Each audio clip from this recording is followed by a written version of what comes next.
అధ్యక్ష, డాక్టర్ మన్మోహన్ సింగ్ గారి గురించి ఈ దేశంలో ప్రతి యువకుడికి, ప్రతి రైతుకు, ప్రతి పేదవాడికి మనం ప్రత్యేకంగా చెప్పవలసిన అవసరం లేదు. ఎందుకు అంటే ఈ దేశంలో ఎల్పిజి లిబరలైజేషన్, ప్రైవేటైజేషన్, గ్లోబలైజేషన్ సరళీకృత ఆర్థిక విధానాలను తీసుకొచ్చి ప్రపంచంతోనే పోటీ పడే విధంగా మన భారతదేశాన్ని తీర్చిదిద్దడంలో మన తెలంగాణ బిడ్డ పివి నరసింహారావు గారు ప్రధానమంత్రిగా ఉన్నప్పుడు ఆర్థిక మంత్రిగా వారు వేసిన పునాదులు ఈరోజు భారతదేశం ప్రపంచ దేశాలతో పోటీ పడడానికి పూర్తి స్థాయిలో మనం పోటీ పడుతున్నాము అని అంటే ఆనాడు డాక్టర్ మన్మోహన్ సింగ్ గారు తీసుకున్న నిర్ణయాలు. అదేవిధంగా అధ్యక్ష, ఈరోజు ప్రపంచమే గర్వించదగ్గ ఆర్థికవేత్త, ఈ ఆర్థికవేత్త ఈ దేశం కోల్పోవడం అనేది మనకు తీరని లోటు.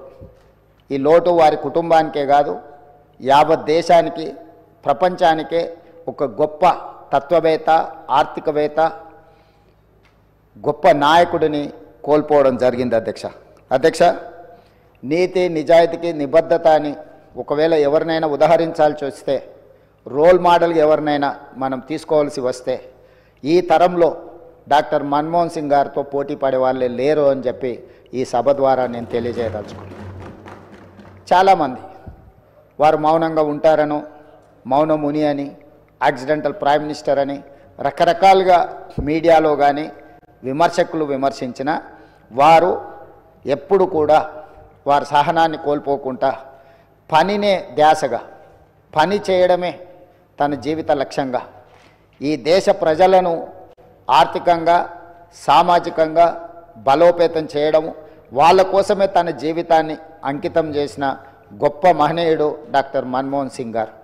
విమర్శలను సైతం వారు విమర్శించలేని పరిస్థితులు కల్పించి వారు ఒక గొప్ప నాయకుడిగా వారు రాణించారు. ఈ తరం ఎవరినైనా ఆర్థిక విషయాలలో కానీ, రాజకీయపరమైన అంశాలలో కానీ ఎవరినైనా ఆదర్శంగా తీసుకోవాలి అని అంటే మొదటి స్థానంలో, ముందు వరుసలో ఉండేది డాక్టర్ మన్మోహన్ సింగ్ గారు అధ్యక్ష. అదేవిధంగా వారి నిరాడంబరత, అంటే ఒక దేశ ప్రధానమంత్రిగా 10 సంవత్సరాలు పనిచేసిన వ్యక్తి ఎంత నిరాడంబరంగా, ఎందుకంటే పార్లమెంట్లో వారితో పాటు వారు రాజ్యసభలో ఉన్నప్పుడు, లోక్సభలో మేము ఉన్నాం.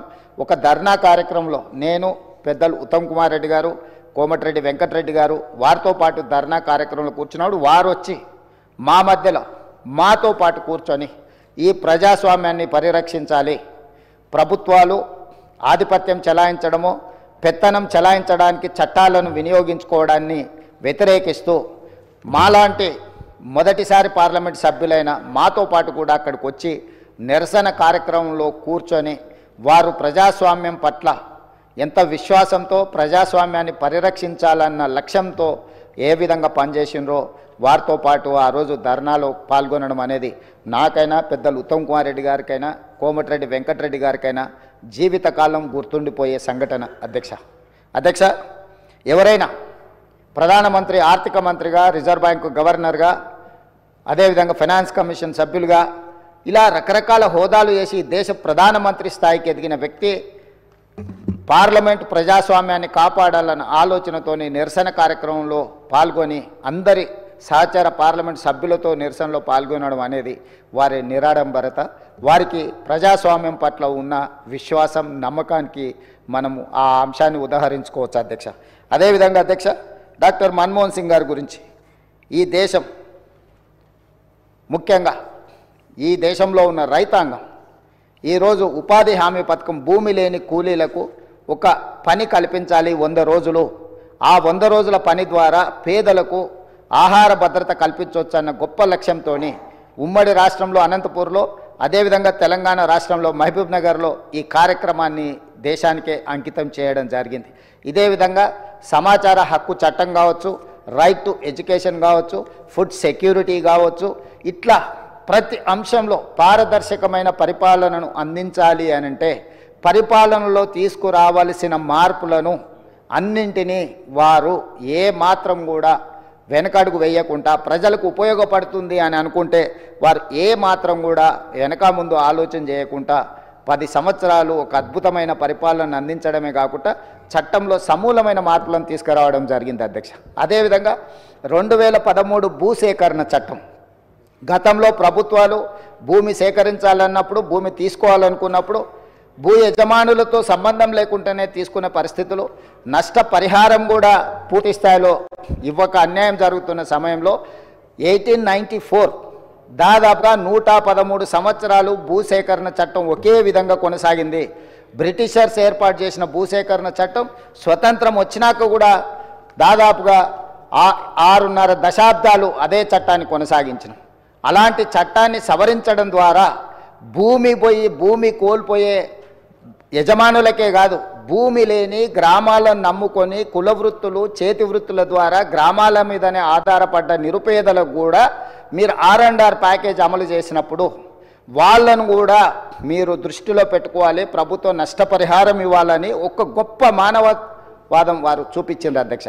ఎందుకంటే భూసేకరణ చట్టం గ్రామాలు ముంపుకు గురైనప్పుడు గ్రామంలో ఉండే భూ యజమానులకు లేదా ఆస్తులు ఉన్న వాళ్లకు మాత్రమే నష్టపరిహారం వచ్చేది. గ్రామాన్నే నమ్ముకున్న కుల వృత్తులు, చేతి వృత్తులకు సంబంధించిన వాళ్ళు, భూమి లేని వాళ్ళు, సొంతంగా ఇల్లు లేని వాళ్లకు ప్రభుత్వం ఎలాంటి నష్టపరిహారం ఇచ్చేది కాదు అంతకంటే ముందు. కానీ డాక్టర్ మన్మోహన్ సింగ్ గారు తీసుకొచ్చిన 2013 భూసేకరణ చట్టం ద్వారా గ్రామాలలో ఉన్న, ముంపుకు గురైతున్న గ్రామాలలో ఉన్న నిరుపేదలు ఎవరైతే ఉన్నారో కుల వృత్తులను, చేతి వృత్తులను నమ్ముకున్న వాళ్ళకు కూడా ఖచ్చితంగా ప్రభుత్వం సహాయం అందించాలి. గ్రామమే మునిగినప్పుడు, గ్రామం మీద ఆధారపడి బతుకుతున్న వాళ్ళు నిరాశ్రయులు అన్నప్పుడు ఎక్కడికి వెళ్ళాలనో, ఎక్కడ బ్రతకాలనో తెలియని పరిస్థితి.